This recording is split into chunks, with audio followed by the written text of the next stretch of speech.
क्या आप सब लॉयर्स को पता है कि नेशनल कंपनी लॉ ट्रिब्यूनल लेकर आप सब लॉयर्स के लिए काफी अच्छी गवर्नमेंट जॉब वैकेंसी और ये वैकेंसी हर एक लॉयर भर पाएगा, इसका एक पार्ट बन पाएगा। ये वैकेंसी फ्रेशर्स के लिए निकाली गई, तो जो भी फ्रेशर इस वैकेंसी को भरना चाहता है वो इस वैकेंसी को बिल्कुल देखना और कंसिडर जरूर करना।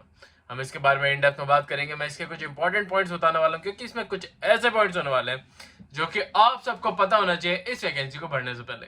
तो वीडियो को काफी ध्यान से देखिएगा और अगर कोई भी प्रॉब्लम आती है तो मुझे कमेंट से जरूर पूछ लीजिएगा, सो दैट मैं आपकी जो भी प्रॉब्लम है उसको रिजॉल्व कर सकूं और आप इस वैकेंसी का पार्ट बन सकें विदाउट एनी इश्यू।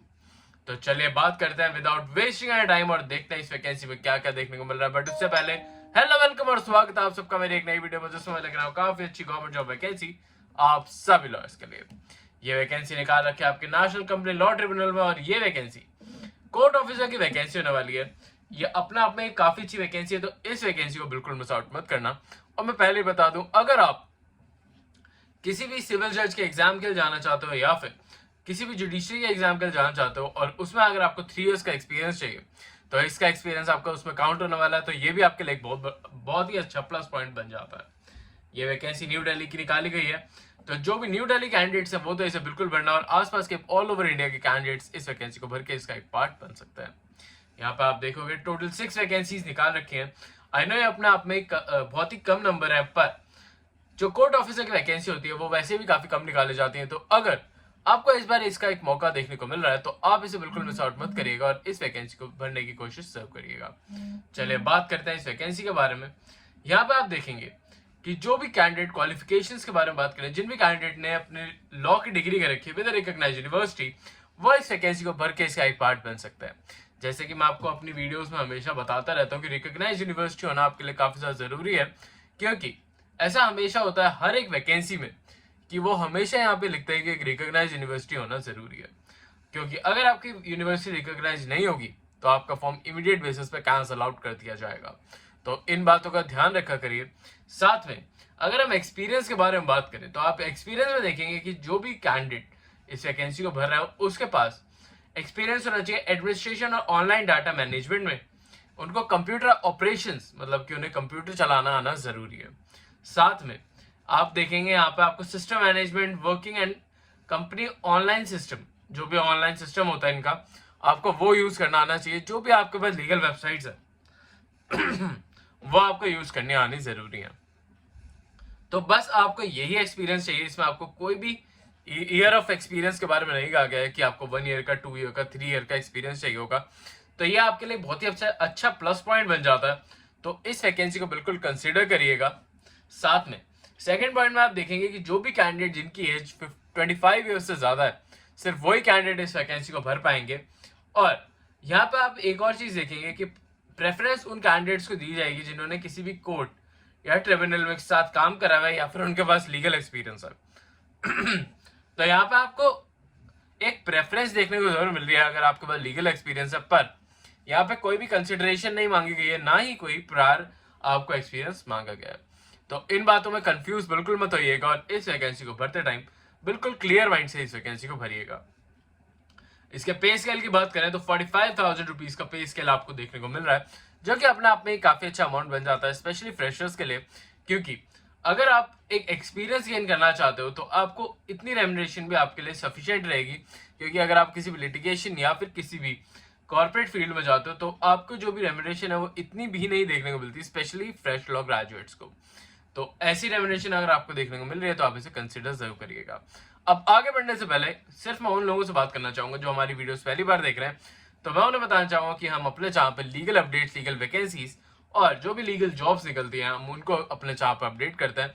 साथ में हम इस चैनल पर आपसे गवर्नमेंट जॉब्स को भी इंक्लूड करने वाले हैं, सो दैट जो स्टूडेंट्स हैं वो भी इन वैकेंसीज को भर पाए। और अगर आपको ये वैकेंसीज अच्छी लगती है तो अभी आपको हमारे चैनल का पार्ट बन जाना चाहिए और इस चैनल को सब्सक्राइब जरूर कर लेना चाहिए। यही मेरी आपसे रिक्वेस्ट है। और मेरी आपसे एक छोटी सी रिक्वेस्ट और है कि इस चैनल को या फिर इस वीडियो को लाइक जरूर करना, क्योंकि आपके एक लाइक से हमें काफी ज्यादा मोटिवेशन मिलती है, जिससे कि हम आपके लिए और भी नई नई और काफी अच्छी वैकेंसीज लेकर आ पाते हैं। तो बस हम आपसे यही रिक्वेस्ट करेंगे कि आप एक लाइक जरूर करके जाना।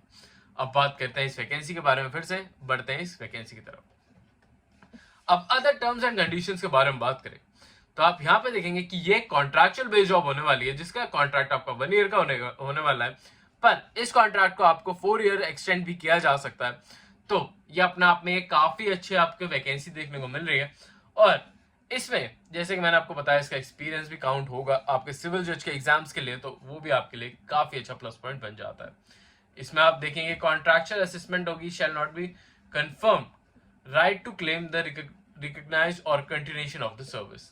मतलब कि अगर आपका कॉन्ट्रैक्चुअल असाइनमेंट आपका जो भी है उसे कंफर्म नहीं करा जाता है, तो आपका जो भी कॉन्ट्रैक्ट है, मतलब कि आपका जो भी वर्किंग कॉन्ट्रैक्ट है, उसको ये कैंसिल आउट भी कर सकते हैं। तो इन बातों का ध्यान रखते हुए काम जरूर करना। अगर कैंडिडेट जो भी इंगेज है किसी भी कॉन्ट्रैक्चुअल एग्रीमेंट में, तो वो इस वैकेंसी के लिए बिल्कुल नहीं भर सकते हैं। इस बात का ध्यान भी रखना, क्योंकि ऐसे काफी सारे कैंडिडेट्स है वो मेरे से पूछ रहे थे कि सर हम एक कॉन्ट्रैक्चुअल बेस्ड जॉब ऑलरेडी कर रहे हैं, तो क्या हम एक दूसरी वैकेंसी भर सकते हैं? तो यहाँ पे उसका जवाब उन्हें मिल जाता है कि नहीं, वो ये वैकेंसी नहीं भर सकते। और साथ में आपके जो भी वर्किंग डेज और वर्किंग आवर्स हैं वो एप्लीकेबल होंगे for the service officers, employees और ट्रिब्यूनल्स के लिए। मतलब सबके वर्किंग आवर्स सबके सेम ही होने वाले हैं। यहाँ पे आप देखेंगे इवन ऑन सैटरडेज और संडेज भी आपको काम करना पड़ सकता है। अदर हॉलीडेज विदाउट पेमेंट भी आपको एनी एक्स्ट्रा रेम्यूनरेशन आपको काम करना पड़ सकता है। तो इन्होंने यहाँ पे सारी डिटेल्स आपको पहले ही दे दी है, सो दैट आपको कोई भी प्रॉब्लम ना हो। इसमें आप इनकी कुछ इंपॉर्टेंट डिटेल्स भी हैं जो कि आपको देख लेनी होगी, और इन वैकेंसीज को कंसिडर करने से पहले इसको जरूर ध्यान से देख लीजिएगा। अब अगर हम बात करें कि इस वैकेंसी को आप कैसे भर सकते हो, तो इसकी डेट को एक्सटेंड भी करा जा चुका है, तो आप इस वैकेंसी को बिल्कुल भर के इसका एक पार्ट बन सकते हो। साथ में कुछ चीजों का ध्यान जरूर रखना, जैसे कि जो भी इनका एप्लीकेशन फॉर्म है एनसीएलटी का, उसकी पोस्ट को आपको ईमेल करना होगा इनके ऑफिशियल वेबसाइट पे, इनकी ईमेल एड्रेस पे, जो कि आपको यहाँ पे देखने को मिल जाएगा। साथ में आप इसमें जब भी ईमेल करोगे तो आपको अपनी सीवी में 2 पेज से ज्यादा की आपकी सीवी नहीं होनी चाहिए। साथ में जो भी 1 कैंडिडेट, इसमें आप कोई भी ऑनलाइन एप्लीकेशन फॉर्म भरते हो तो ओनली 1 एप्लीकेशन यहाँ पे एक टाइम पे भर सकते हो। अगर आप एक से ज्यादा एप्लीकेशन फॉर्म भर के इन्हें डायरेक्ट बेस पे भेजते जाओगे तो आपका फॉर्म इमीडिएट बेसिस पे कैंसिल आउट कर दिया जाएगा। इन सारी बातों को कंसीडर करते हुए आपको इस वैकेंसी को भरना होगा। आई होप आपको ये आज की वीडियो अच्छी लगी हो तो चैनल को लाइक और सब्सक्राइब बिल्कुल कर लेना। सॉरी, ये वैकेंसी आप सब फ्रेशर्स के लिए काफी अच्छी होने वाली है, तो अगर आप इस वैकेंसी को कंसीडर करना चाहते हो तो मुझे कमेंट्स में जरूर बताना। साथ में आने वाले कुछ दिनों में ऐसी और भी काफी सारी वैकेंसी आने वाली है जो फ्रेशर्स के लिए होगी, या फिर काफी अच्छी वैकेंसी हो सकती है आप सब लॉयर्स के लिए, तो उसको भी कंसिडर जरूर करना। और अगर आपको हमारी गवर्नमेंट जॉब वाला एक आइडिया जो कि हमने सिर्फ और सिर्फ स्टूडेंट्स के लिए निकाला है कि वो स्टूडेंट जो 12th पास है, अब उनके लिए भी इस यहाँ पे गवर्नमेंट जॉब्स के बारे में बताएंगे। अगर आपको आइडिया अच्छा लगता है तो मुझे कमेंट्स में जरूर बताना, या फिर आपके कोई भी इसमें अपने आइडियाज हैं वो भी मुझे कमेंट्स में जरूर बताना। अभी कल चलता हूँ, मिलता हूँ कल आपसे फिर से एक नई वैकेंसी में। तब तक के लिए